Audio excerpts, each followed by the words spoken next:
Everyone, and welcome to the How We Felt About for the first couple episodes of WandaVision. I'm Captain Logan. Joining me tonight is Connor Nielsen. Hey, everybody. And we've also got Austin, the Day Ghost. What's up? Austin was a last-minute addition to this video because I was talking to him earlier and found out not only he saw these and was curious or wanted to talk about them, but also he got to see it like way before I did. So he's had like time to process this and have like thoughts about it, and he has some predictions and speculation and things he wants to do. So I wanted to bring him in mostly to do that. He'll also tell us what he thinks about and do a sign flip. I don't know if Austin has anything akin to a sign, but he can borrow mine across the internet. I'll pull up something that I can show off while you guys are talking. And Connor finally has permanent feeling and not feeling objects, which is exciting. Look at that. He's got the feeling and not feeling coasters. Yeah.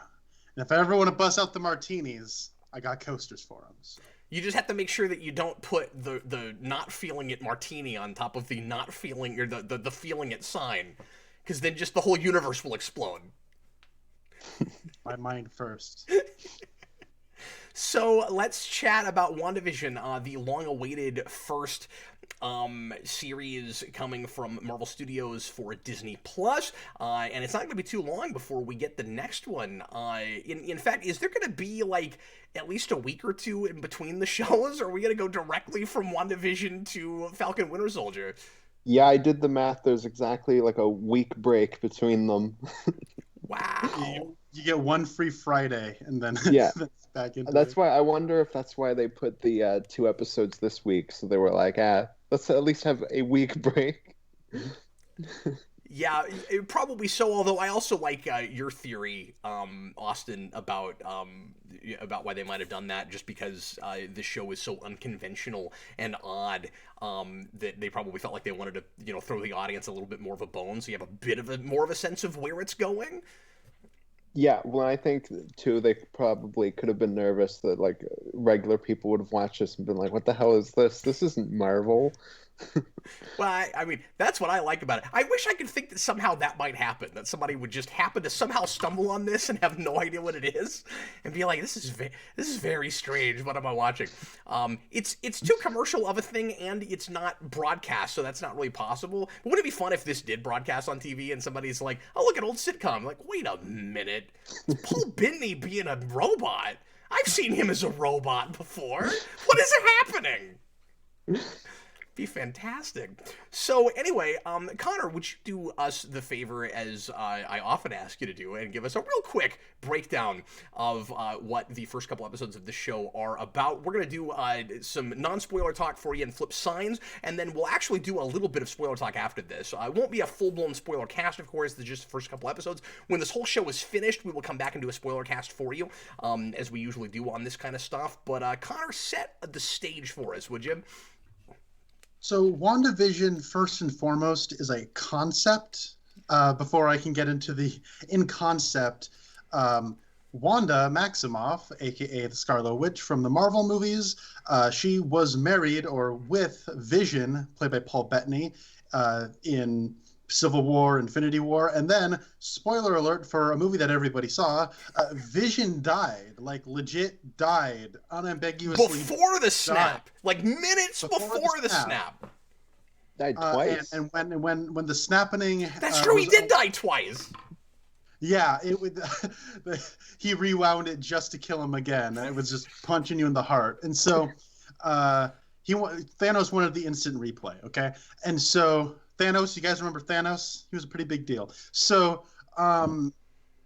so now at the end of Endgame, when a lot of the characters who died in Infinity War came back, he look kind of like Cable? I remember Cable. He looks sort of like Cable, right? Thanos? Yeah, right. Definitely sounds like him. I think they got similar bone structures. I think so. So the They're both made from CGI, so I totally threw you off with that. I apologize. I was like just in my head thinking of like Rob Liefeld drawing of Cable, and I was like, what? Went right over the beanie. Right over. You know what? I should take it off. It's getting me more. So Oh man, I got beanie hair now. Okay, that's good. Anyways, Vision is back and is married to Wanda Maximoff, and they live in a house, and life seems to be exactly like a sitcom. So basically, with these first two episodes, the first one is a sort of pastiche of a 50s sitcom, and the second episode is a bit of a pastiche on 60s sitcoms. And there is a bit of a difference in the production, although very subtle ones. And the first episode, besides the intros, which are not subtle at all. Yes. And so you have the first episode is about Wanda and Vision putting together a dinner built on misunderstanding about what the dinner was really about. And then the second episode is built around a magic show that they're putting on for a talent show that's some kind of fundraisers for kids that you never see. And all of this is a little odd and a little weird. And what's really going on? That seems to be the long game of what's going on. Sorry, we lost you for just a second, Connor. Okay, that's a quick breakdown of the first two episodes. Thanks, man. You're always so good at those.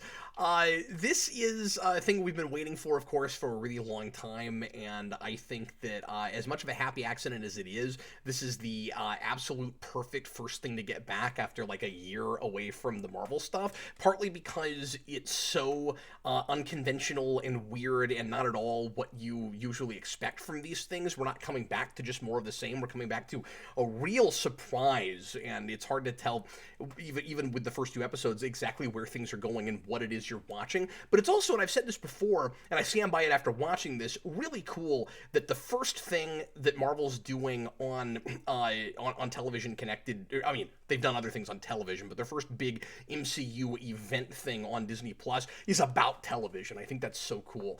Let's go ahead and go back to Connor and get feeling signs, and give us, if you have a best thing, worst thing, throw those out.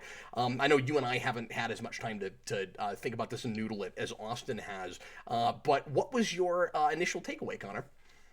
Yeah, I just watched this like an hour before we started recording. I watched it Same with my here. roommates, and then talked about what we liked about it really quickly, and then time to do this. So if I had a sign, like a little like board to write, I would say this show made me feel excited. I am definitely feeling this.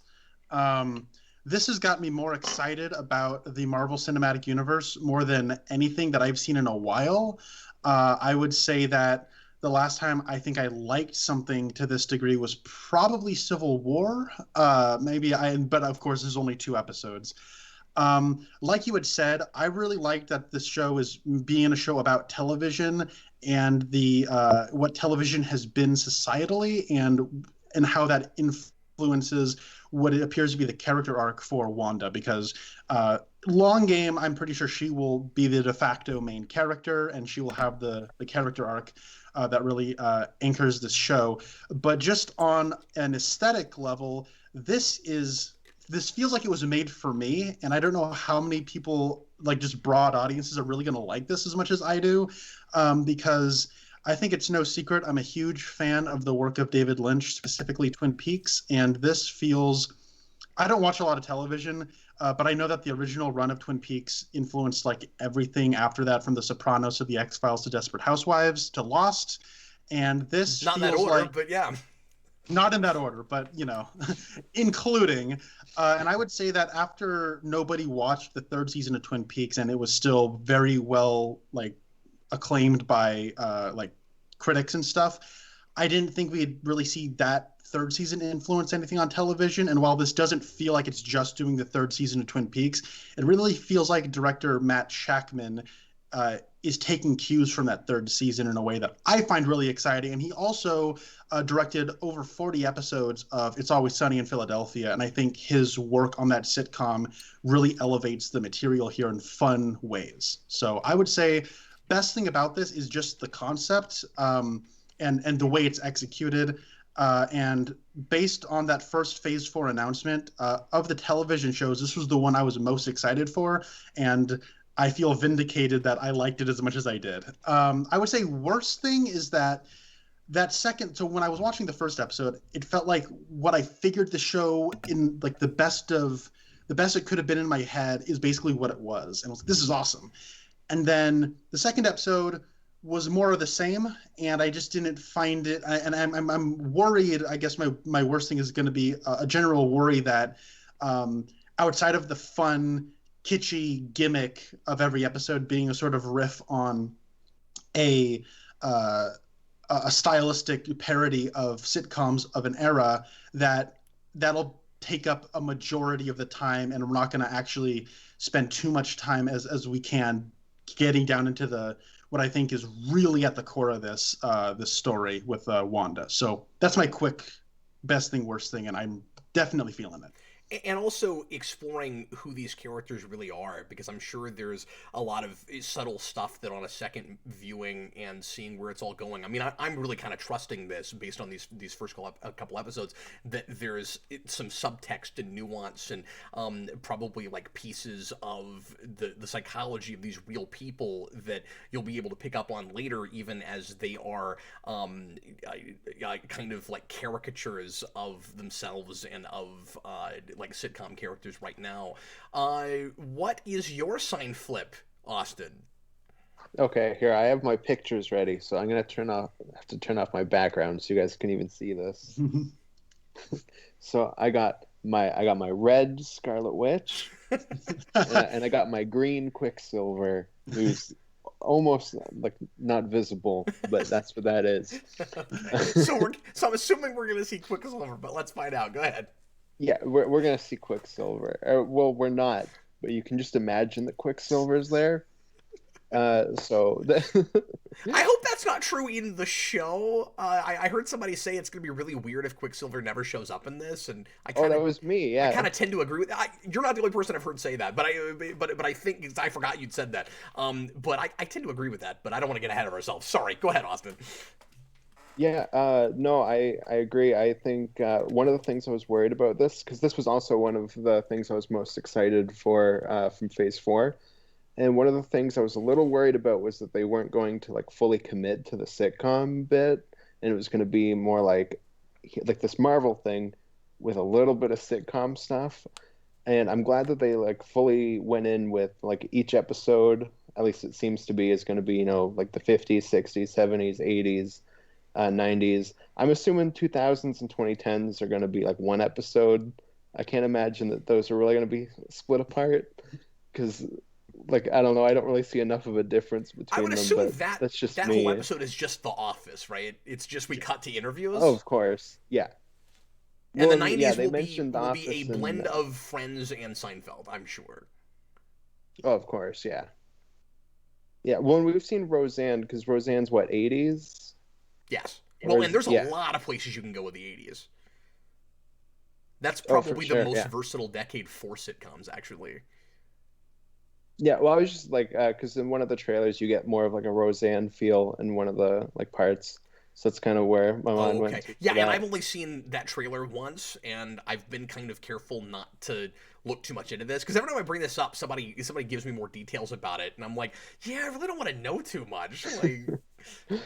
Oh yeah, for sure. Well, especially now, like there's stuff in the trailer where I wish I didn't know, because a lot of it seems to be like from later episodes.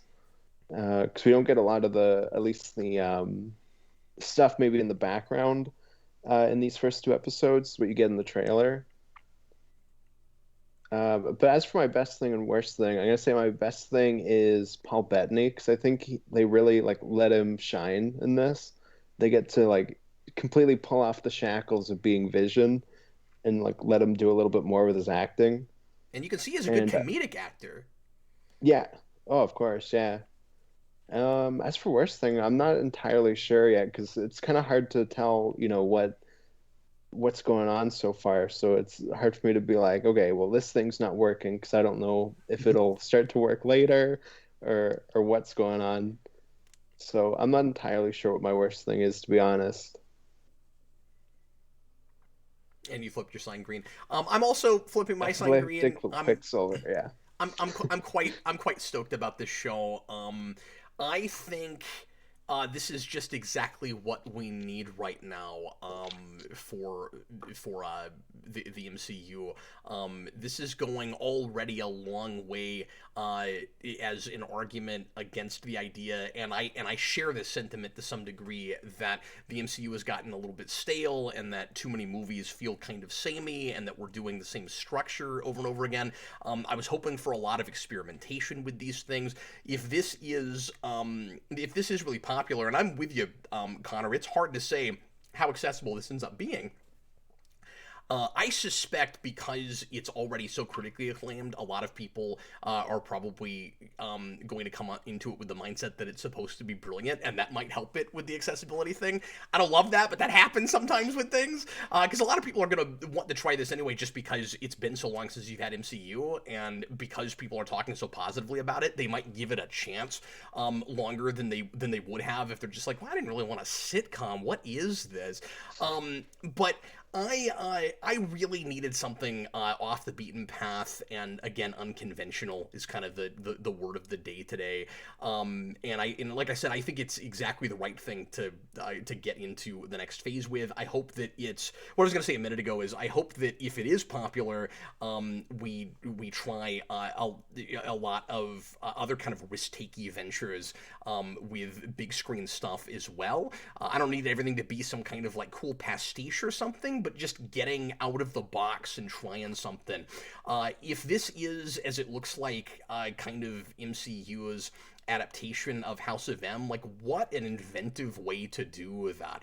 I'm immediately wanting to go to spoiler territory. We'll do that here in a minute. My best thing is, it's interesting that Austin said Paul Bettany, because my best thing is actually Olsen's performance. I think Elizabeth Olsen is amazing in this. The thing about Vision is that because he has to have his accent, and he does look like a machine part of the time, he has to work overtime in order to feel like the like traditional cliche husband in a 50s and 60s sitcom. And Olsen does have the luxury of not having to work as hard at it, but she's like just spitting image of the like 50s and 60s housewife, and she is so committed to pulling all of that off and making it seem as authentic. Like, I think 40% of the authenticity of the sitcom stuff so far is in her performance. She totally shines, and it's going to be really neat to get to see, and we've already got a little bit of it, the juxtaposition of what she's like in this world and the realization that something is wrong and that she's not exactly who she thinks she is, and all of that. Tied for best thing is also the kind of, and I like how it hasn't taken over the show yet. It's kind of few and far between, but how sometimes suddenly really unnerving this whole thing is. And I kind of expected more of the show to feel that way. I was a little bit worried that it would be kind of like the Truman Show, but I mean, I love the Truman Show, but where it's like truncated, where it's like you find out the reality that you're in even earlier than that. That's kind of what I thought this would be, and I thought maybe too much of the sitcom stuff would all be in the first episode. No, they're committed to this format. It is a sitcom that's not a sitcom. That's fantastic. I'm with Austin. I don't right off totally have a worst thing yet. I'm not sure, because we just have a couple episodes, and I'm really with it so far. I guess if I gotta nitpick a little bit, I guess I'll say I sort of wish that first episode, because as Connor said earlier, it's 50s and then it's 60s, and we're clearly going to go to a new decade each time. We're kind of setting up the 70s decade, which I'm assuming in the next episode they're going to go full-on Brady Bunch, but I guess we'll see. That second episode is basically straight-up Bewitched, and the first episode is much more of a kind of amalgamation of that decade, but also kind of feels like it has some Bewitched in it. I think it's trying to go more to a I Dream of Jeannie place. particularly with the effects. Like they do a lot of practical effects for stuff like flying around and moving around, like that show did. And then when we get to the Bewitched stuff in the '60s episode, they go to more like animated things on screen, which that show did. And I don't know. I guess there's a part of me that wishes almost that it was like one or the other. That like either each episode was straight up a particular show, or each episode was more of like casting a net for the whole decade. Like the '50s episode, and I think I liked the second episode more than the first overall, but that first episode is like visually, and especially with the intro and everything, it is and I guess we'll get into spoiler territory at this point, but it's so feel free to start talking spoilers after I say this.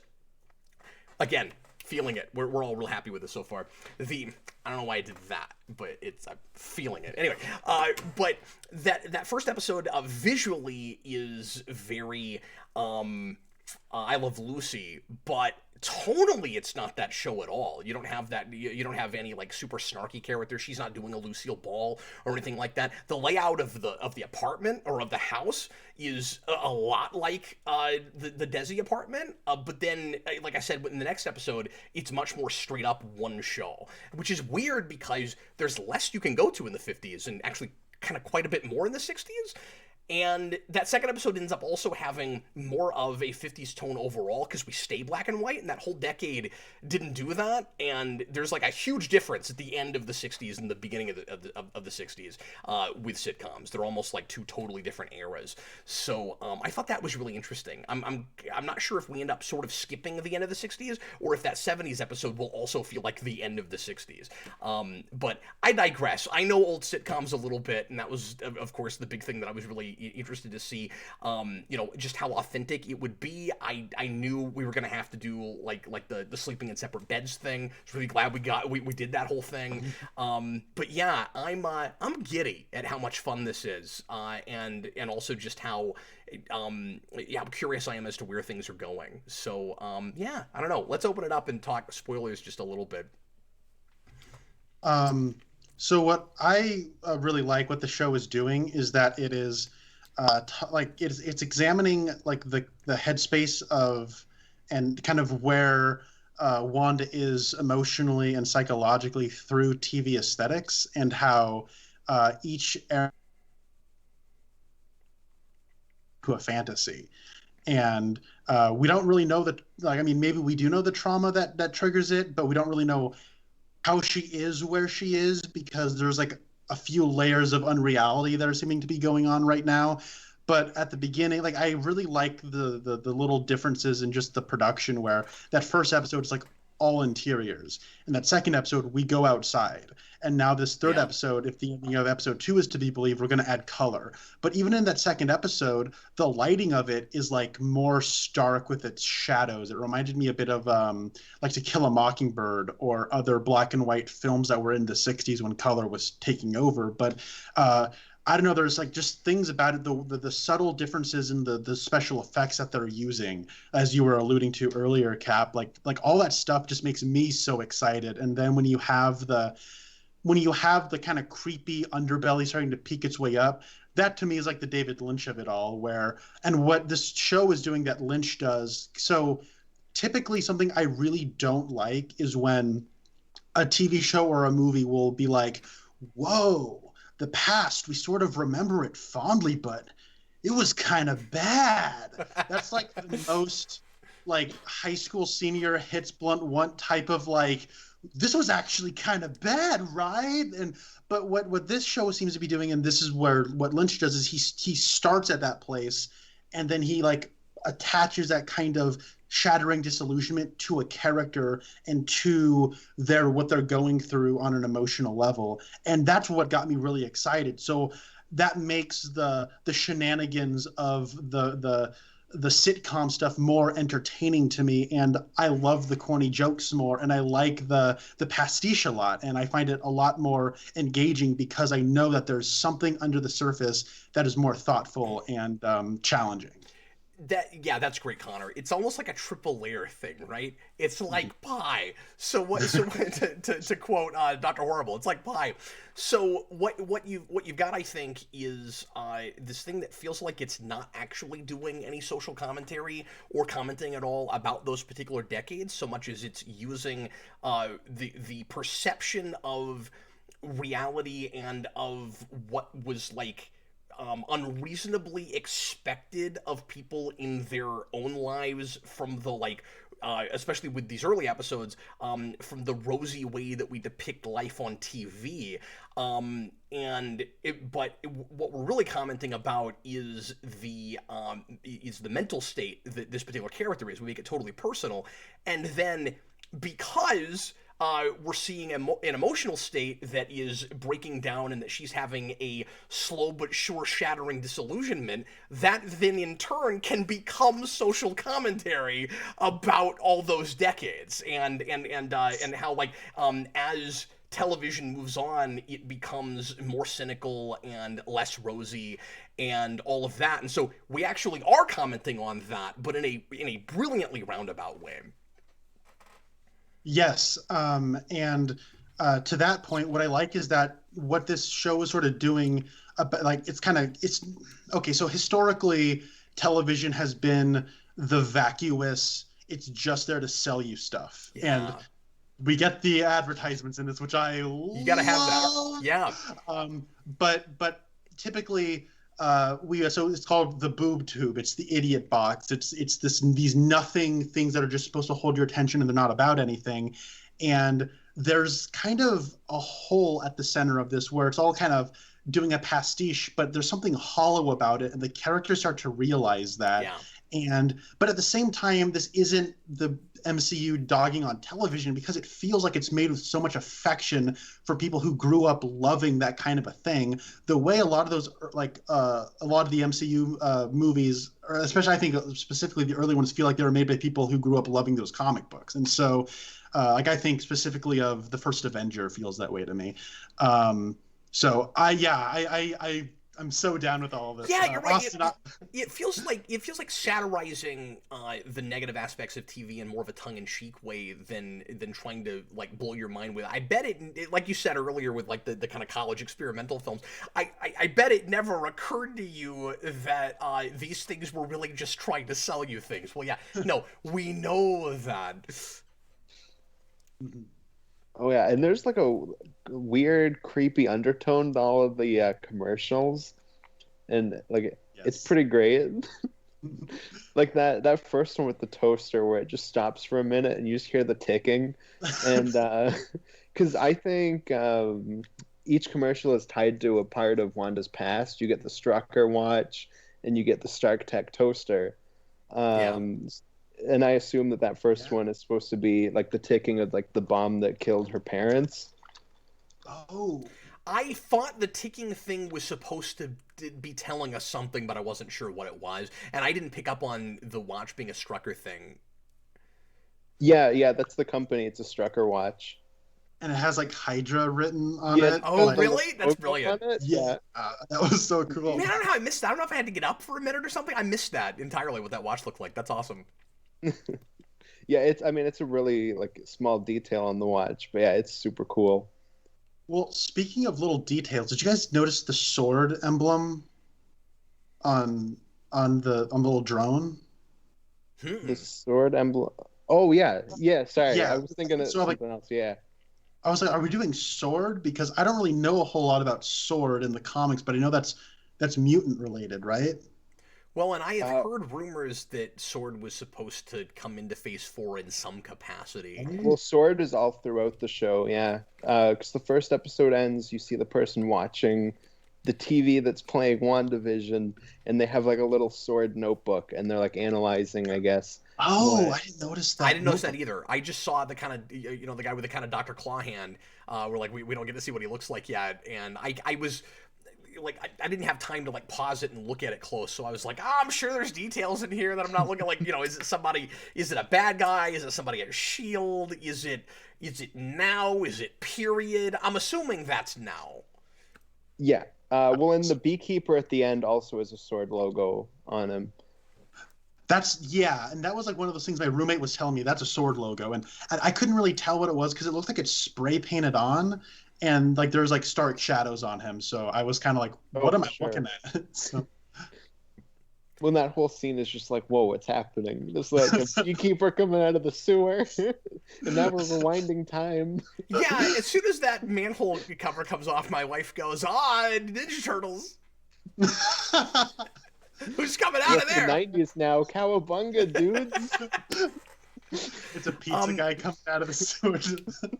I want to mention just real quick how wonderfully minimalistic this whole thing is, and of course we're doing big action in some of the Disney Plus shows. Clearly, you know, when you look at the trailer for Falcon, Winter Soldier, and things like that. So I like that we're getting a nice variety of stuff. It doesn't feel like, oh, we had to resort to something like this because it's TV. It needs to be cheaper. But I love the minimalism of it, and it feels. I mean, there's a lot of production quality clearly there, and it's just worth mentioning that the three of us are as engaged with this as we are, and more so than I feel like I have been with some of the more recent Marvel films, and it's so far made for what it would cost to make a sitcom. I mean, that's really cool.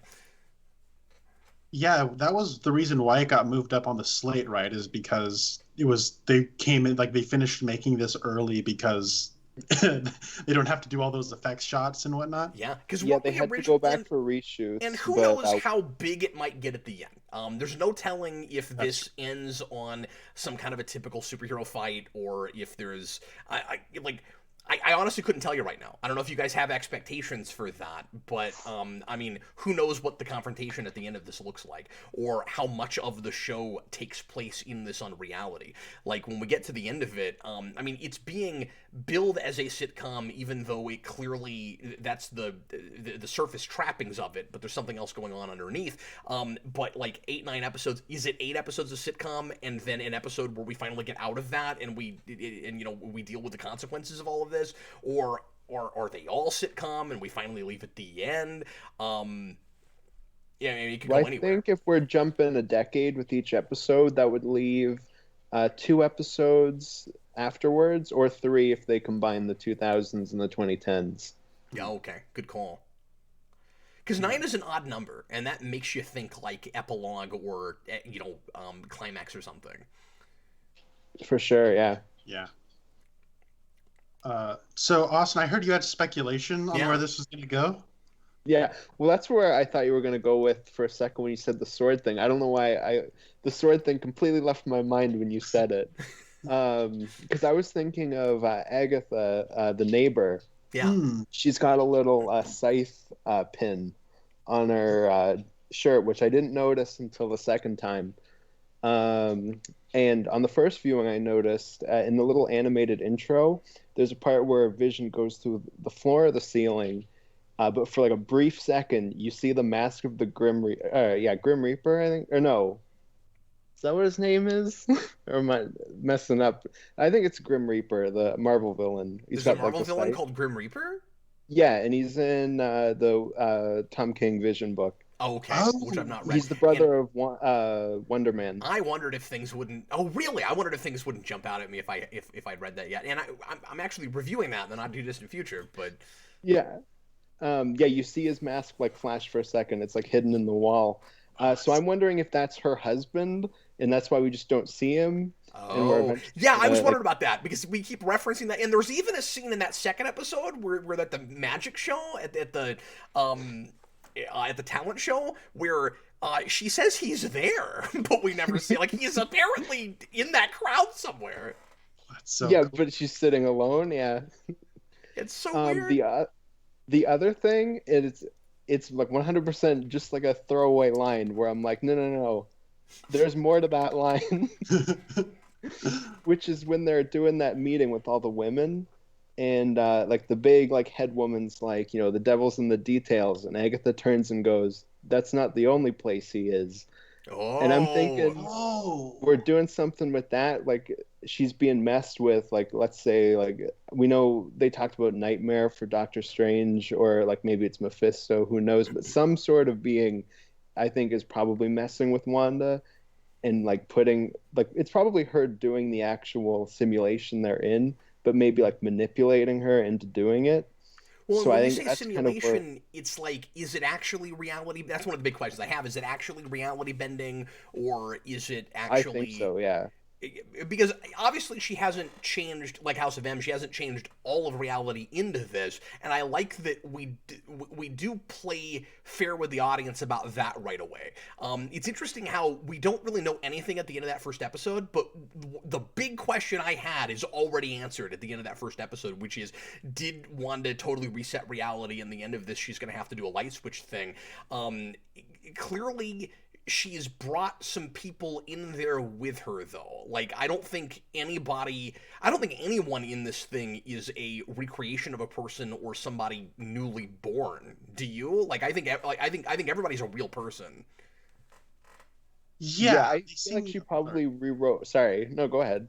Oh, no, no, no, no. With a I was possible gonna say, exception of her inevitably later born children. Like, when she has kids, are those going to be real people? I would doubt it.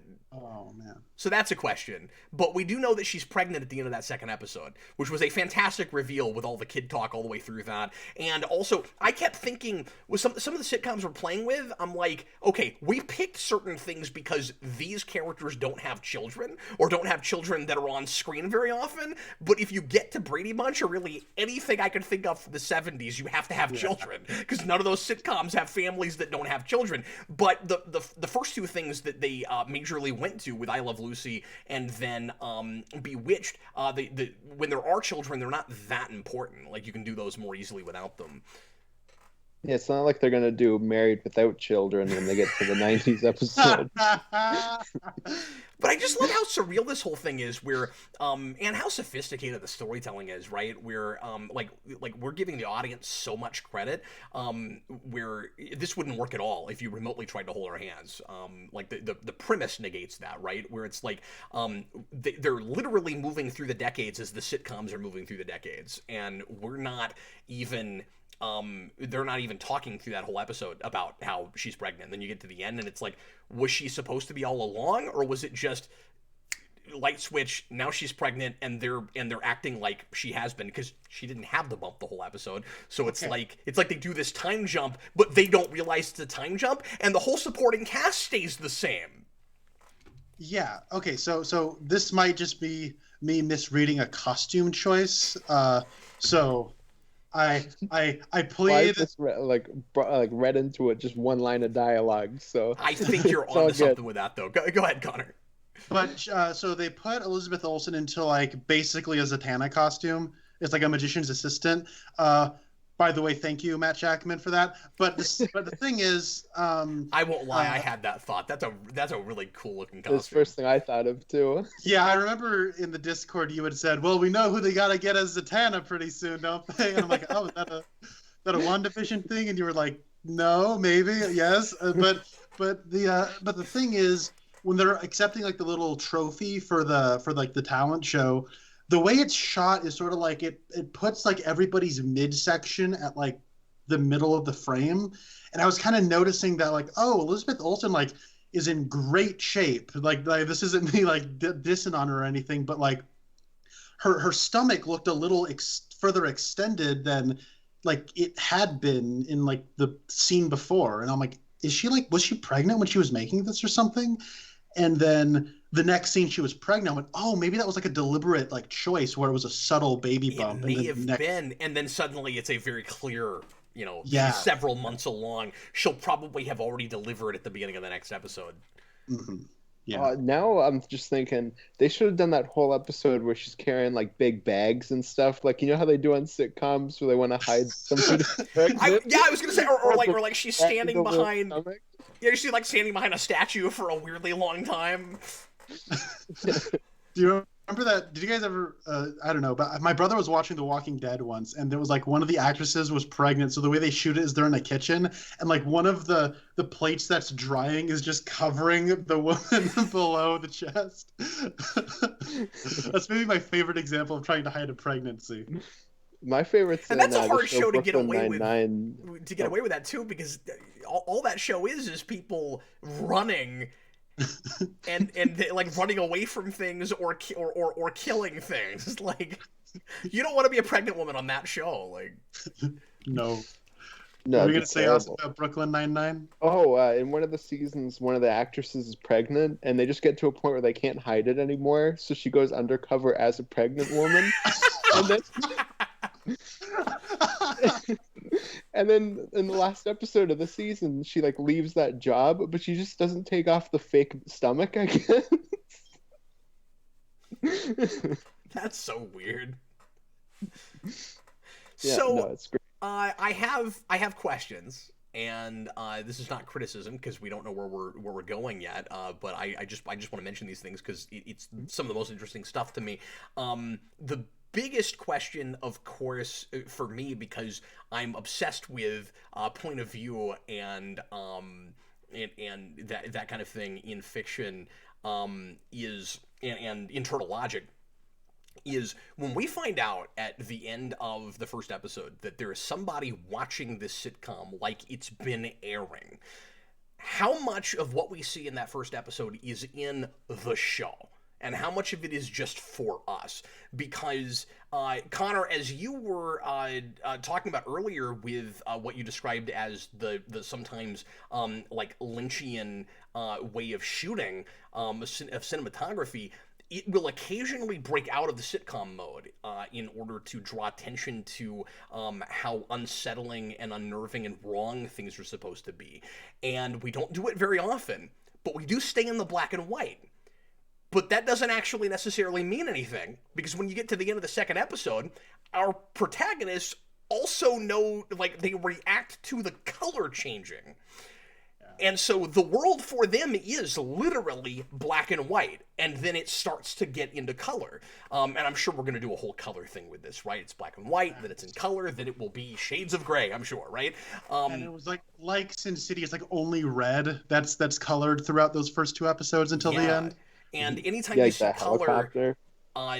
that's clearly something intruding that isn't supposed to be there. And so my question is, did the sitcom look like that? Does the sitcom get really unnerving? Is there suddenly a camera shooting from the floor in a, like, 3-camera sitcom? Yeah. That's a question. It's interesting. Yeah. So, and then I question, like, at the ending of the second episode, where she sees it and she says no, and she apparently has control over this reality, so she just rewinds it and doesn't do it. If this is a sitcom that people can watch, did they see the footage reverse or not? What happened during that, or did they just see did they see the second time around? And then isn't it interesting comparing that to what we were talking about earlier with the end of Infinity War, where Thanos can roll time backwards? And also when he kills Vision in Infinity War, he turns like black and white and falls to the ground. That's a good point. I wonder if that gave them the idea. Oh yeah, that connected would have to been a that. cool starting place. Yeah. But my other big question is actually that moment. So I'm glad you brought that up, Connor. It's a good segue.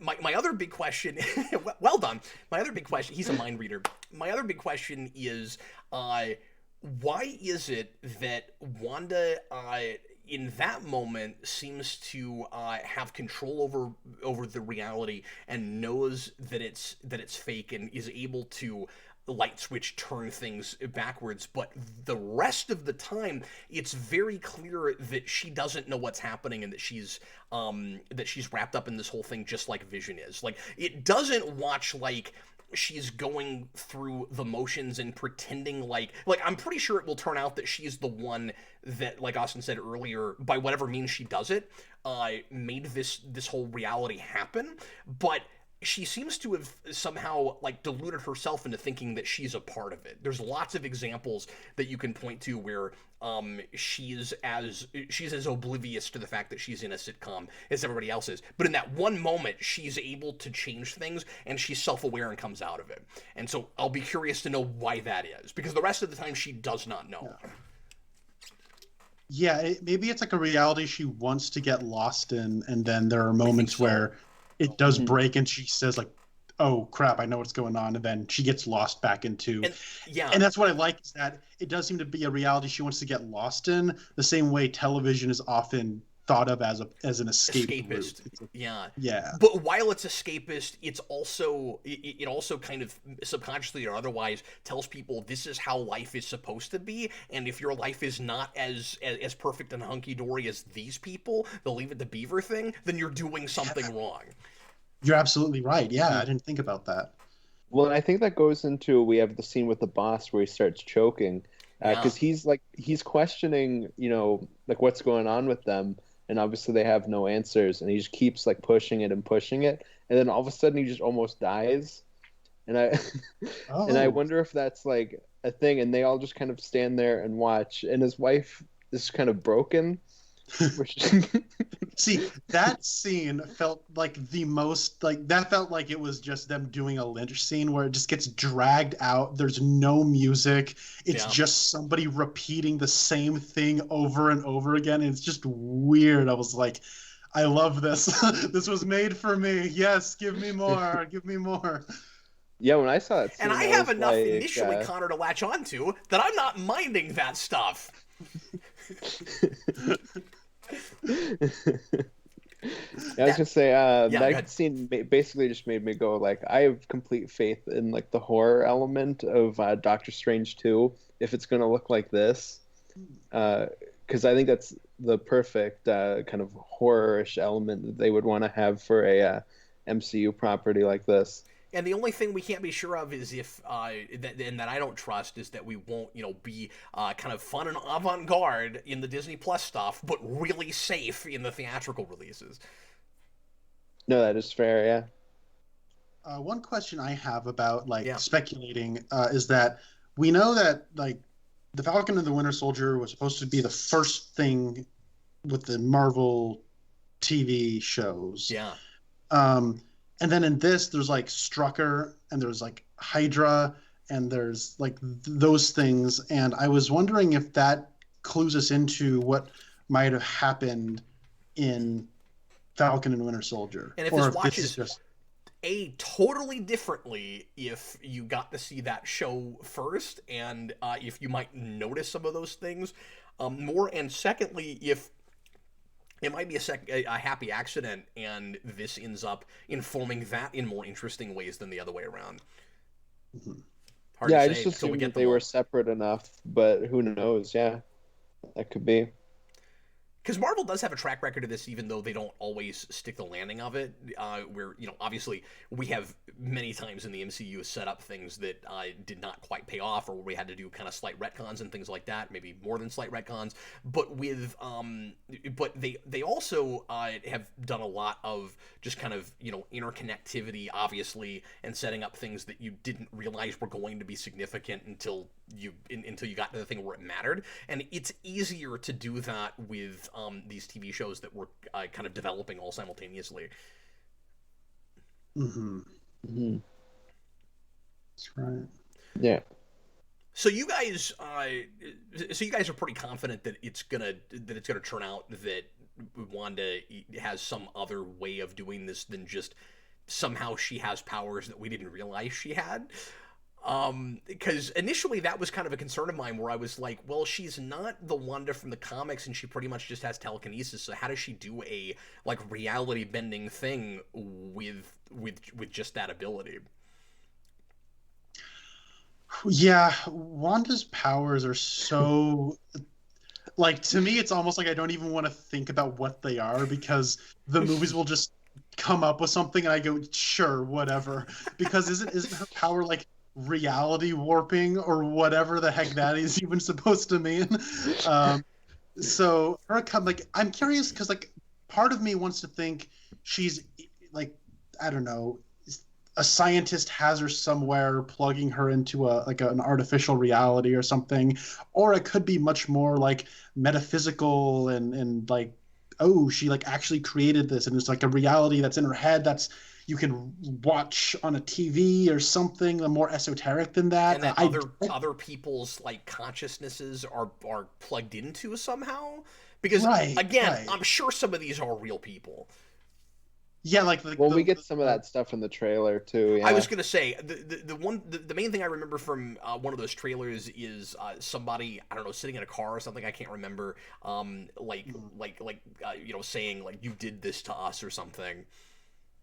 Yeah, and like what's her name, Dottie, the sort of queen bee of the wives. Mm-hmm. She seems to like, when she gets cut by the glass, she almost seems to like fall into an obedient line, and she seems like scared and is just like going along with whatever it is that's supposed to be doing. So I think you're right that there are like actual other people's real consciousness are being plugged into this. She, by the way, is played by Emma Caulfield, who is who's an actress from Buffy.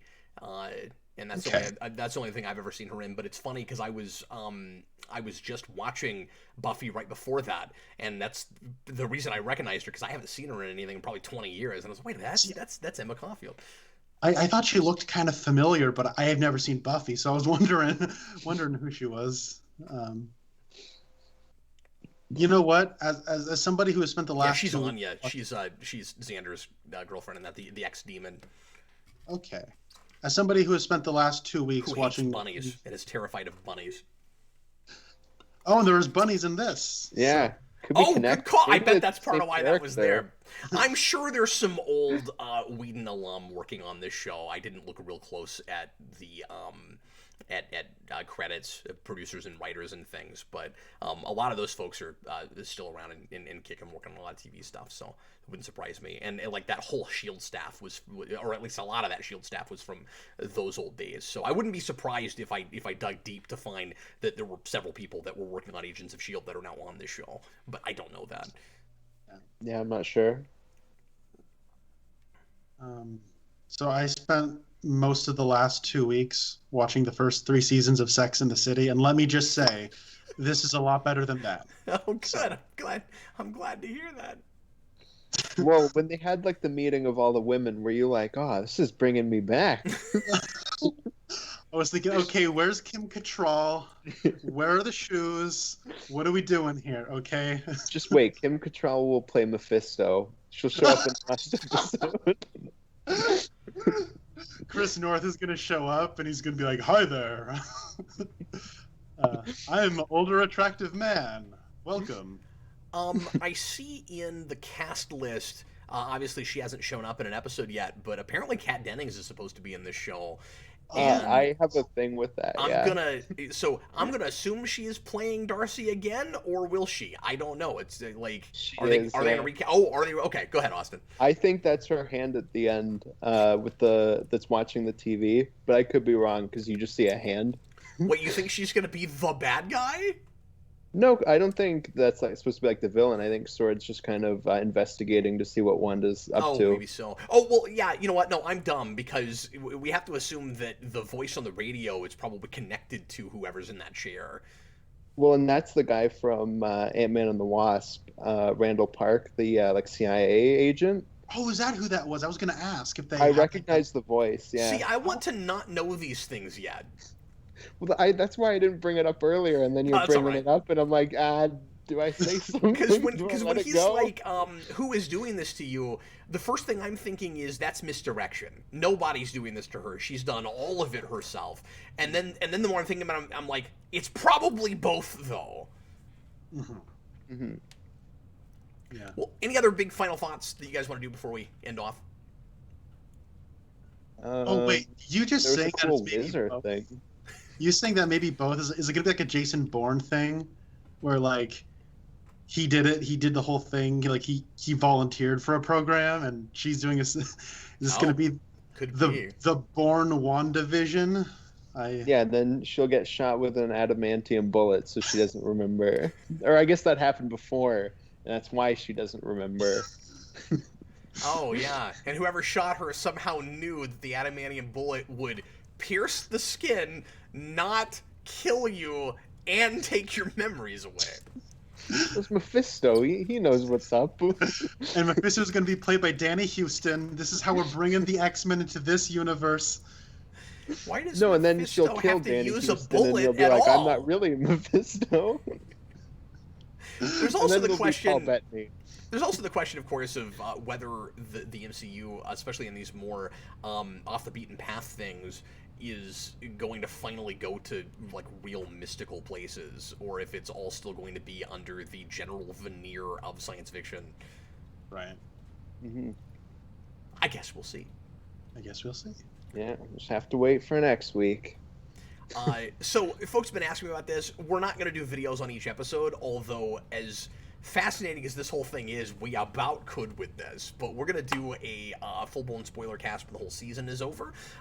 So look forward to that. At least me and Connor, if not the three of us again. This was a lot of fun, you guys. Thanks for both being here.